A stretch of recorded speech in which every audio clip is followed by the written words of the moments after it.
मेरा नाम है शिवा सिंह और आप देख रहे हैं वाईफाई टू लाइफाई।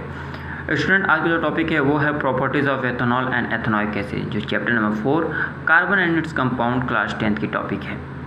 तो फ्रेंड्स, जो हमारा सिलेबस है वो कवर हो रहा है, आगे बढ़ रहे हैं हम।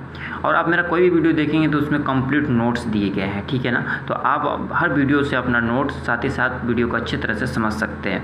तो बने रहें हमारे साथ। तो चलिए स्टार्ट करते हैं। सबसे पहले समझते हैं कि प्रॉपर्टीज़ ऑफ एथेनॉल क्या होता है।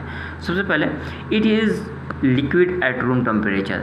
एथेनॉल क्या होता है कि रूम टेम्परेचर पे हमेशा लिक्विड के फॉर्म में होता है, लिक्विड स्टेट में होता है। Second one, it is also called alcohol and is the active ingredient of all alcoholic drinks. इसका कहने का मतलब कि जो हमारा एथेनॉल होता है उसे हम एल्कोहल भी कहते हैं, ठीक है। और कोई भी आप एल्कोहलिक ड्रिंक ले लीजिए, उसमें इसकी मात्रा क्या होती है, प्रेजेंट होती है। यानी कोई भी एल्कोहल हमारा रहेगा तो उसमें एथेनॉल जरूर होगा आपका, ठीक। थर्ड वन क्या होगा, it is use in a medicine such as the tinctures iodine cough syrup.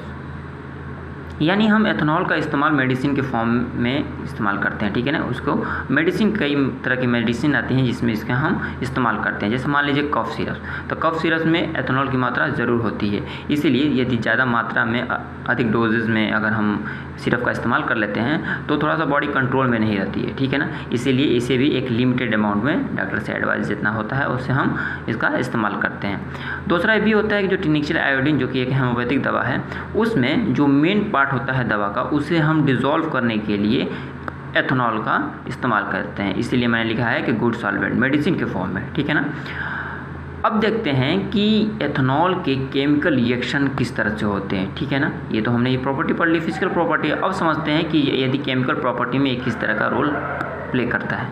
सबसे पहले समझते हैं कि यदि मान लीजिए कि किसी सोडियम से हम एथेनॉल का रिएक्शन कराते हैं तो किस तरह का हमें प्रोडक्ट देखने को मिलेगा। मान लीजिए ये सोडियम है Na और हमने इसे एथेनॉल यानी C2H5OH से रिएक्ट कराया, तो जैसे रिएक्शन होगा तो हमें प्रोडक्ट में मिलेगा CH3CH2O नेगेटिव Na पॉजिटिव, जिसे हम बोलते हैं सोडियम एथोक्साइड प्लस हाइड्रोगैस निकल जाएगा। तो अब समझते हैं कि ये प्रोडक्ट बना कैसे है। तो ध्यान दीजिए, इधर C2H5OH है हमारे पास है। तो जैसे ही इसे हम, अगर आप अलग अलग फॉर्म करके अगर आयंस के फॉर्म में लिखेंगे तो ये बनेगा C2H5O negative and H positive. तो ये जो निगेटिव का पार्ट होगा यहाँ पे, अगर मान लीजिए कि यदि तोड़ के हम लिखेंगे तो निगेटिव आएगा, तो ये C2H5O नेगेटिव इस Na पॉजिटिव से, क्योंकि Na हमेशा पॉजिटिव में होता है सोडियम, ये इससे क्या करेगा, रेडिएट करके ये वाला प्रोडक्ट हमारा फॉर्म हो जाएगा। और जो H बचेगा वो H2 गैस में कन्वर्ट हो जाएगा, क्योंकि H कभी इस तरह से एग्जिट करता नहीं है, वो हमेशा मॉलिक्यूल्स के फॉर्म में ही होता है। दूसरा है reaction to give unsaturated hydrocarbon. मान लीजिए कि ये हमारा क्या है, एथेनॉल है, जिसे हम आप शॉर्ट में फॉर्म में ये भी लिख सकते हैं, C2H5OH भी लिख सकते हैं। मैंने थोड़ा सा इसको फैला के लिख दिया, यानी CH3CH2OH लिख दिया हुआ है।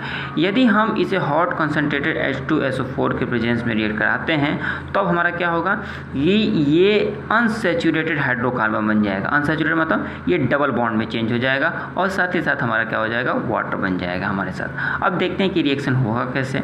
तो H2SO4 आपको दिख रहा है, तो जैसे कंसनट्रेटेड H2SO4 से रिएक्ट कराते हैं हम, तो ये जो आपको दिख रहा है OH, ठीक है। तो ये क्या करता है कि ये इससे हट जाता है, यानी CH3CH2, ठीक है। तो ये दोनों क्या करते हैं कि यहाँ से एक हाइड्रोजन, आप कैसे भी समझ सकते हैं कि ये OH है और इसका एक हाइड्रोजन यहाँ से निकल जाएगा। तो यहाँ से टोटल अगर ये H2O यानी एक H है, एक H यहाँ से भी, और O यानी H2O तो निकल गया हमारा। अब बचा क्या, CH3CH बचा, ठीक है। तो इसे कंप्लीट करने के लिए इसे हम सिस्टमेटिक तरीके से क्या करेंगे, डबल बॉन्ड से जोड़ के एक अनसैचुरेटेड हाइड्रोकार्बन बना लेते हैं। फिर से समझ लीजिए, ये जो आपको दिख रहा है एथेनॉल, जैसे इसे हम हॉट कॉन्सेंट्रेटेड H2SO4 के प्रेजेंस में रिएक्ट कराते हैं तो ये इसमें वाटर बनता है। ध्यान रखिए, वाटर बनता है। तो वाटर कैसे बना, तो OH निकल गया और ये एक और हाइड्रोजन निकल गया। तो जैसे ये निकला तो H2O हमारा फॉर्म हो गया। बचा क्या, CH3CH। इसे हम यदि इसकी वैलेंसी कंप्लीट करना चाहते हैं तो डबल बॉन्ड से इसकी वैलेंसी कंप्लीट हो जाएगी। तो इसीलिए हमने देखा कि हम एथेनॉल का इस्तेमाल करके अनसैचुरेटेड हाइड्रोकार्बन को प्राप्त कर सकते हैं। तो यहाँ तक हमने समझा कि एथेनॉल की प्रॉपर्टी क्या होती है, ठीक है। अब समझते हैं कि प्रॉपर्टीज़ ऑफ एथेनॉइक एसिड क्या होती है।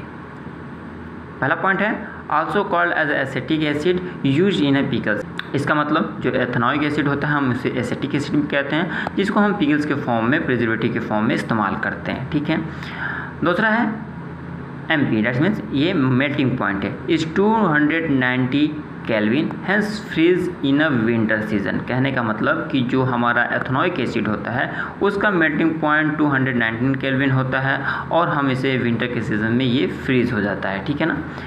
अगला जो है वो रिएक्शन की बात करते हैं। ये तो फिजिकल प्रॉपर्टी हो गई। अब देखते हैं कि रिएक्शन कैसा होता है। तो हम एथेनॉइक एसिड का इस्तेमाल एस्टरिफिकेशन प्रोसेस में इस्तेमाल करते हैं। एस्टरिफिकेशन का मतलब कि एस्टर का फॉर्मेशन, जिस केमिकल रिएक्शन में एस्टर फॉर्म होता है उसे बोलते हैं एस्टरिफिकेशन।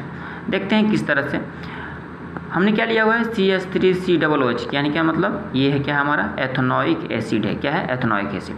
अब जैसे ही हम इस्तेमाल करते हैं इसके साथ क्या, एथेनॉल यानी C2H5OH, इसे आप शॉर्ट में लिख सकते हैं C2H5H। जैसे इसका रिएक्शन कराएंगे किसी भी एसिड के प्रेजेंस में तो ये एस्टर का फॉर्मेशन कर लेता है। ठीक है ना, ये एस्टर का फॉर्मेशन में, और आपको दिख रहा होगा कि ये जो मैंने बताया था पिछले कई वीडियोज़ में कि ये क्या है, किस चीज़ का फंक्शनल ग्रुप है, तो ये एस्टर का है। ठीक है, आप इसे ऐसे लिखते ही थे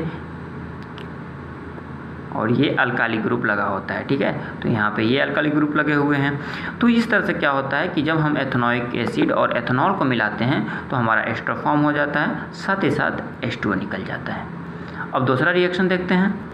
ये जो आपको दिख रहा है CH3COO C2H5। ठीक है, तो ये जो इसको एंस के फॉर्म में देखेंगे तो क्या होगा, CH3COO निगेटिव होगा और C2H5 पॉजिटिव हो जाता है। ठीक है, तो जैसे ही हम इसे सोडियम हाइड्रोक्साइड जो कि एक बेस है इसका रिएक्शन कराएंगे इसके साथ, तो होगा क्या कि हमें मालूम है कि यदि इसे भी आयंस के फॉर्म में देखें तो ये Na पॉजिटिव और OH निगेटिव होता है।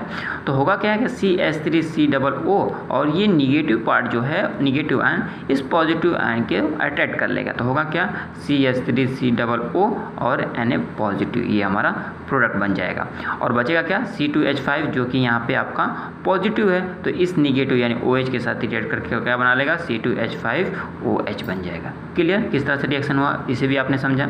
अगला देखते हैं CH3COOH। ठीक है, अब इसे हम सोडियम के साथ रिएक्ट कराते हैं तो क्या होगा, वही वाली बात, यहाँ से निगेटिव हो जाएगा और ये पॉजिटिव हो जाएगा। तो होगा क्या, CH3COO और Na बन जाएगा इसके साथ मिलके, और साथ ही साथ H निकल जाएगा। तो हमें पता है कि H क्या है, एटम है, हाइड्रोजन एटम है, और वो कभी भी इस तरह से एग्जिट नहीं करता। ये हमेशा क्या करेगा, किसी भी मॉलिक्यूल्स के फॉर्म में या फिर कंपाउंड के फॉर्म में एग्जिट करेगा। तो ये आपका H2 साथ ही साथ निकल जाएगा।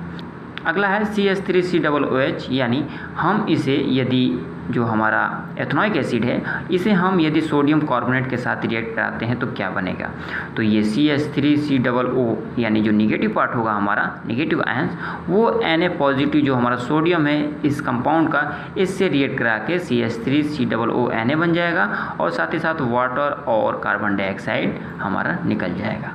तो ये रहा एक्सप्लेनेशन की केमिकल प्रॉपर्टीज़, साथ ही साथ physical property of ethanol and ethanoic acid क्या होता है। ठीक है, आई होप ये वीडियो आपको अच्छा लगा होगा। यदि अच्छा लगे तो प्लीज़ इसे लाइक, कमेंट, शेयर करना ना भूलें, और यदि चैनल पर नए हैं तो प्लीज़ चैनल को सब्सक्राइब करना ना भूलें। यदि फेसबुक पेज पे हैं तो प्लीज़ पेज को लाइक और फॉलो जरूर कर लीजिएगा। मिलते हैं एक नए वीडियो नए कंटेंट के साथ। Thanks for watching.